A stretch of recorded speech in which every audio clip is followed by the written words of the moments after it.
Hi students, welcome to GATE Smashers. इस वीडियो में हम डिस्कस करने वाले हैं deletion after a given node, यानी कि हमारे पास एक लिस्ट है, हमें एक नोड गिवन है, ठीक है, उसके जो बाद वाला नोड है हमें उसको डिलीट करना है। जैसे कि हमारे पास ये लिस्ट है, सपोज करो हमारे पास जो गिवन नोड है वो ये वाला है, इसके बाद वाला जो नोड है ये वाला जिसका एड्रेस 3000 है, इसको हमने लिस्ट के अंदर से डिलीट करना है।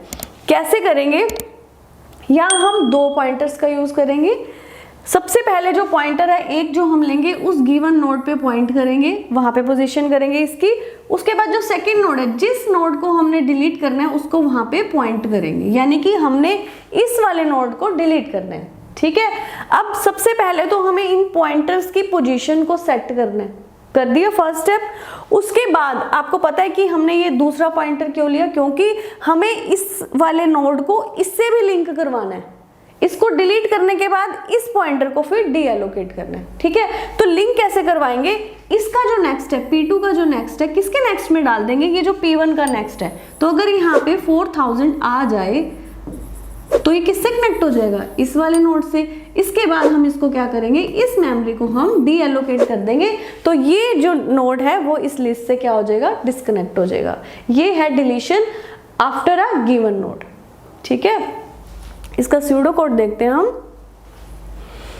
सी, हमारे पास ये स्यूडो कोड है। एक एग्जांपल हम यहाँ पे लेते हैं जिसमें हमारे पास 4 नोड्स हैं।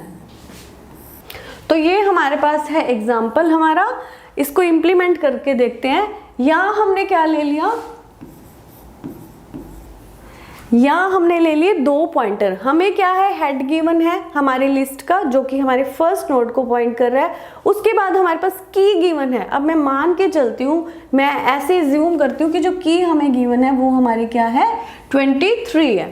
ठीक है, उसके बाद देखो हमने यहाँ पे 2 पॉइंटर लिए हैं, एक PTR1 और PTR2।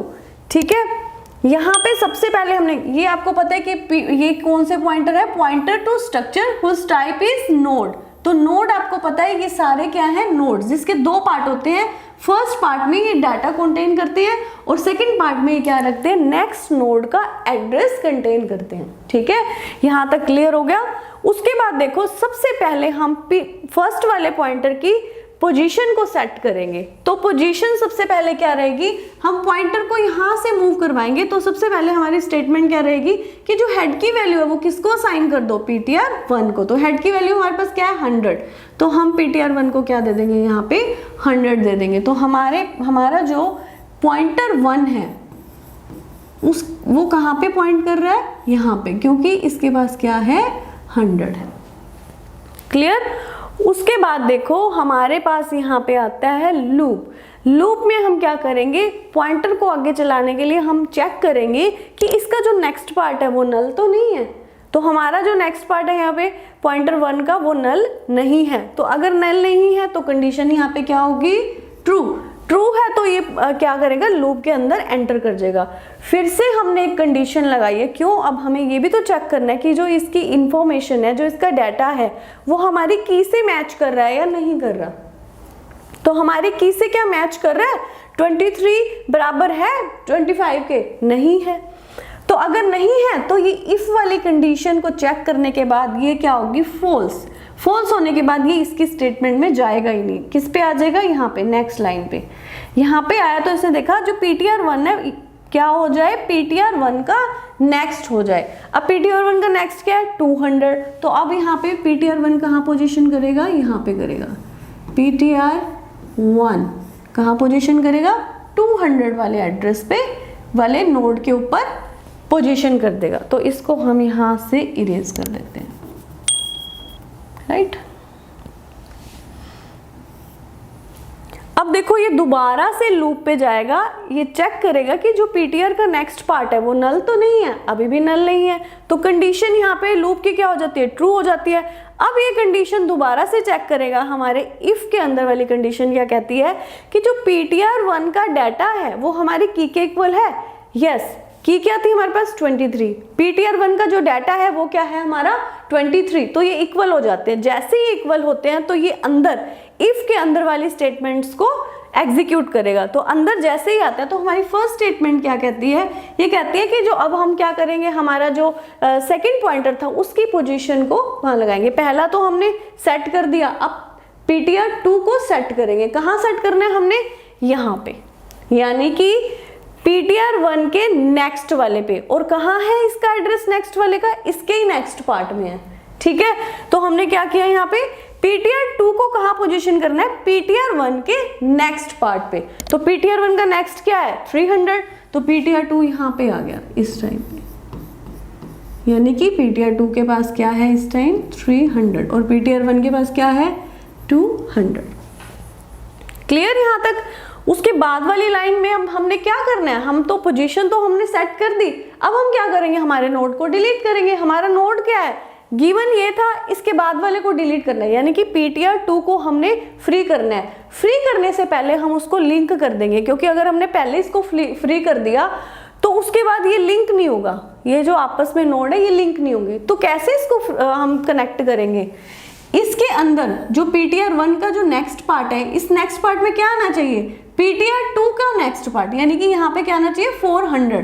तो यहाँ पे नेक्स्ट लाइन हमारी क्या रहेगी, ptr1 का नेक्स्ट इक्वल टू क्या हो जाए, ptr2 का नेक्स्ट, यानी कि ptr2 के नेक्स्ट में क्या है 400, किसको साइन हो गया हमारे ptr1 के नेक्स्ट को। तो यहाँ पे क्या आ जाएगा 400। जैसे ही यहाँ 400 आया, ये किससे कनेक्ट हो गया, इससे, और इसका कनेक्शन यहाँ पे क्या हो गया, डिस्कनेक्ट हो गया, ठीक है। अब हमारी लिंक लिस्ट ये वाली होगी है जिसमें ये नोड नहीं है ptr2 वाला, जिसको ptr2 पॉइंट कर रहा है, इसको हमने डिलीट करना है, इसको हमने क्या करना है फ्री करना है, मेमोरी के अंदर से इसको डीएलोकेट करना है, ठीक है। तो कैसे करते हैं हम, फ्री की हेल्प से, फ्री ptr2, तो ये भी मेमोरी से डीएलोकेट हो गया। उसके बाद हम यहाँ पे क्या लगा देंगे, ब्रेक लगा देंगे, क्योंकि हमारा नोड यहाँ पे डिलीट हो चुका है। उसके बाद हमें कोई भी एग्जीक्यूशन किसी भी स्टेटमेंट की नहीं करनी।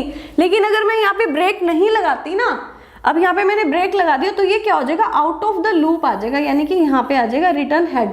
अदरवाइज अगर यहाँ पे ब्रेक नहीं होता तो क्या होगा, ये ptr को फिर से आगे कर देगा, ये ptr1 है ना, इसको फिर से आगे ले जाएगा, फिर से इसकी स्टेटमेंट की वो दोबारा से यहाँ वाइल लूप चला देगा। इसलिए हमें यहाँ पे ब्रेक लगाना जरूरी है, ठीक है।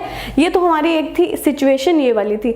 आप कुछ भी और सिचुएशन लेके चल सकते हो, आप 56 को लेके देखो फिर भी ये वर्क करेगा। अब मान लो मैं एक सिचुएशन लेके चलती हूँ जिसके अंदर मैं एक नोड लेती हूँ, जिसके अंदर सपोज करो ये हेड है, हेड इसको पॉइंट कर रहा है, इसका है एड्रेस 1000 और यहाँ पे हमारा नल है। तो एक ही नोड है इसके अंदर, इसकी इंफॉर्मेशन मैं ले लूंगी कोई भी 45 ले ली मैंने, चाहे इसकी इंफॉर्मेशन मैच भी करती होगी। तो ये लूप के अंदर, यहाँ पे लूप के अंदर ही नहीं जाएगा, क्योंकि ये चेक कर लेगा। सबसे पहले हमने यहाँ पे इसको साइन कर देंगे ptr, तो यहाँ पे ptr1 आ गया हमारा, ठीक है। ptr जब 1 आया तो ये यहाँ पे चेक कर लेगा ptr1 का जो नेक्स्ट पार्ट है वो नल तो नहीं है, पहले में ही फॉल्स हो गया। जैसे ही फॉल्स होगा ये क्या करेगा, आउट ऑफ लूप आ जाएगा। तो कोई भी और सिचुएशन इसमें वर्क ही नहीं करेगी, ये क्या होगा, बस यही करेगी। ये एक हमारे पास गिवन नोड है और उसके बाद जो है हमारे पास जो नोड होगा उसको हम यहाँ पे डिलीट करेंगे, ठीक है।